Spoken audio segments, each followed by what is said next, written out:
Letter કાંડમાં હવે નવો વળાંક સામે આવ્યો છે। જે આ લેટર કાંડમાં કોંગ્રેસ પર બેકફાયર થયું છે।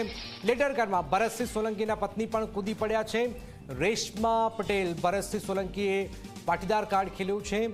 ભરતસિંહના પત્ની રેશમાએ પોતાની પાટીદાર દીકરી ગણાવી છે।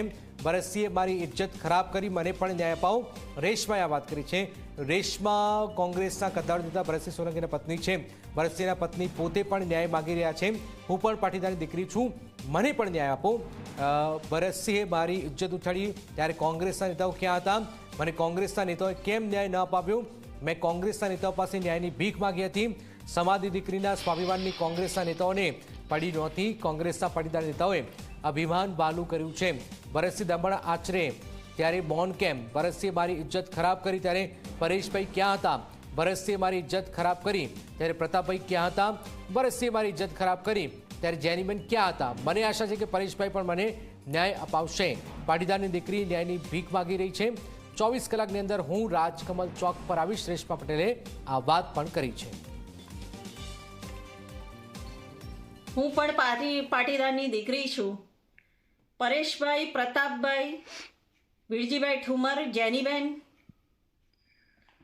મારી ઇજ્જત અને આબરૂ ભરતસિંહ સોલંકી લૂંટી રહ્યા હતા ત્યારે તમે કેમ મૌન હતા? મેં તમારી પાસે ન્યાયની ભીખ માંગી હતી, પણ તમને ત્યારે સમાજ દીકરીના સ્વાભિમાન કરતા તમારું અભિમાન વહાલું હતું। આજે પણ હું તમારી પાસે ન્યાય માટે જ આવી છું। તમારા પક્ષના નેતા દમન આચરે ત્યારે મૌન થઈ જાઓ છો, પણ આજે તમે જાગ્યા છો તો મને આશા છે કે માવડીઓ અને બહેનોનો ભાઈલો બનેલા પરેશભાઈ, તમે અમને ન્યાય આપશો કે પછી માત્ર રાજકીય લાભ ખાટકવાનો હોય ત્યારે જ જાગો છો અને ઢોંગ કરો છો? આ પાટીદારની દીકરી તમારી પાસે ન્યાયની ભીખ માગે છે। જેનીબેન, તમે સ્ત્રી સશક્તિકરણની વાતો કરો છો તો તમે મહિલા પ્રેસિડેન્ટ રહી ચૂક્યા છો। જે તે ટાઈમે પ્રેસિડેન્ટ હતા, એઝ એ મહિલા પ્રેસિડેન્ટ તરીકે તમે મારો સંપર્ક કરવાનો પ્રયત્ન કર્યો છે? તમે નથી કર્યો। તમે કોઈ હાલચાલ નથી પૂછ્યા, તો આજે કેવી રીતે તમે જાગી ગયા છો?